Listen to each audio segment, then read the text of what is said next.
Now, I'm going to ask the first question to crack the ice a little bit. When I called you up out of nowhere and I asked you to come to Berlin, what were your thoughts? Well, when you told me that my boss asked me to come to Berlin, I mean, you were just some guy, but when you said Sophia wants you to come to Berlin, she plays your game, that's who I work for. So when Sophia says come to Berlin, I go to Berlin. Clark said within, I think, 10 seconds I'm doing it. Sophia will ask a few questions in a second, but before, I think it's very important that you tell us a little bit about the game, because all these games are not created equal, and there are some very special things about it. No, so my company, WildWorks, we started in 2003, and we began focusing on games for kids right out of the gate, and what we like to call entertainment with substance. That is, games that are a lot of fun to play, but that also have some educational DNA to them. And for Animal Jam, which is our most popular game, that launched in 2010, and it combines sort of the fun of an online playground with a safe social networking outlet for kids. Because one of the things that we've seen is that all kids from Sophia's age, even much younger, want to be in adult social. They want to be using YouTube and Instagram and Snapchat. And these can be pretty toxic they're pretty toxic for me. I can't even imagine what it would be like to be 10 and looking through a YouTube comment thread. So we wanted to give them a safe alternative to that would also be a lot of fun and also encourage them to learn about science and the natural world.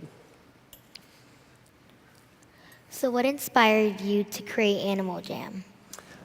Well, when we're designing games, we talk about what is the core fantasy? What is the core fantasy that when I imagine playing this game, what is it going to do for me? What am I going to become?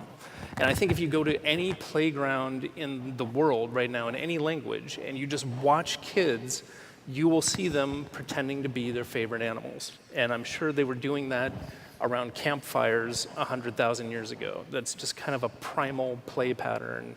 And so really the inspiration behind Animal Jam, not just for me, but for our whole team, is around kids becoming their favorite animals and seeing the world through their eyes. And how did you team up with National Geographic? Yeah, so we have a relationship with National Geographic, a license with them that I think is kind of unique. We have access to their multimedia libraries, we have access to their science education materials, and we contribute quite a bit to those materials as well. So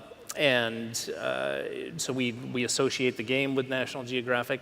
At the time that we were creating the game, I went out and got got our investors to back us in this crazy idea to build this.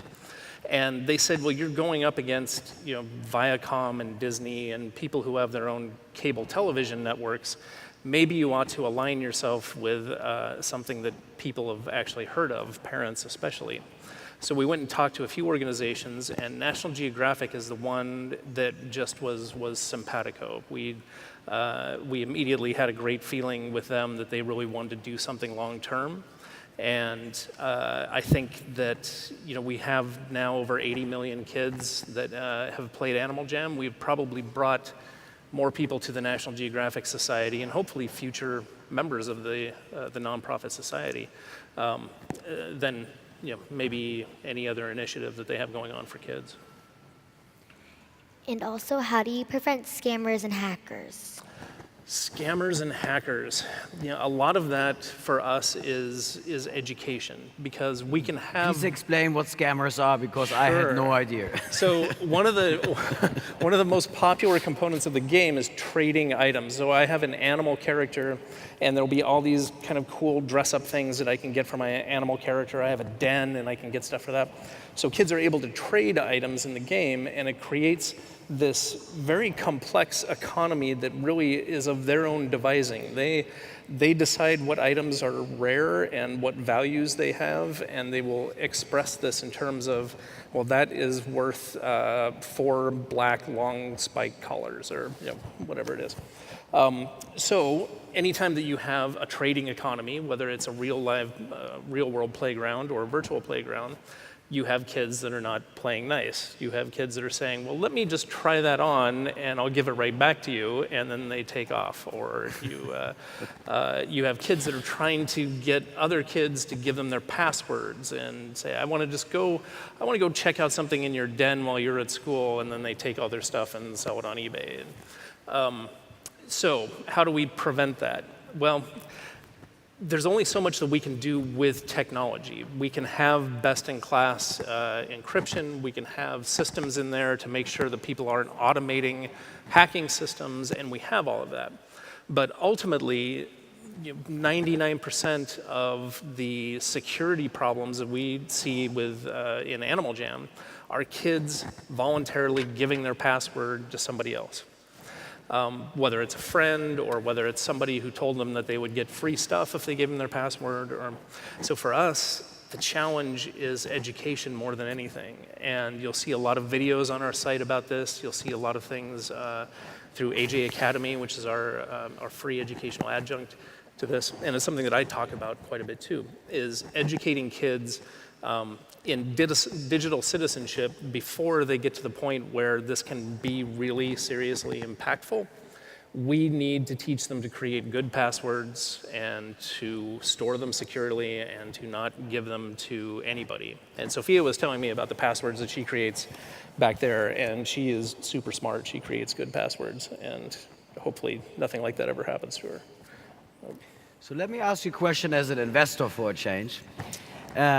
We worked for a deal back in the past for a company called BigPoint, and we noticed it's a very hit-driven industry. Now, you created a subscription business. How much does Sophia or I pay per month to play your game? Well, if you're paying month to month, you'll pay $6 or $7, depending on what currency you're in. So it's less than $10, and you told me it's a very important aspect that you don't push it. So it's one price for everyone? That's correct, right. So we have versions of Animal Jam that both live on the web at animaljam.com, and then we have Animal Jam Play Wild, which is the mobile version of Animal Jam. And what we're in the process of doing right now is unifying those under a subscription so that parents only have to pay once and their child can play in either one and have the same benefits. That's something that's taking time to roll out, but yeah, the subscription business has been the core of Animal Jam's revenue growth, and really the mobile just launched a little over a year ago. So investors love subscription-based businesses. It's predictable revenue. We have revenue prediction models that actually work. We can chart growth very accurately, and I think it's the most ethical and easy to understand monetization method for both parents and kids. It may take longer because Candy Crush, I know people who spend on their credit card overnight $800 to unlock lots of levels. It's obviously very different, but you keep the user. Sophia, how long do you play Animal Jam? For 2 years. For 2 years, and you play less or more at the moment? A little bit less because of school.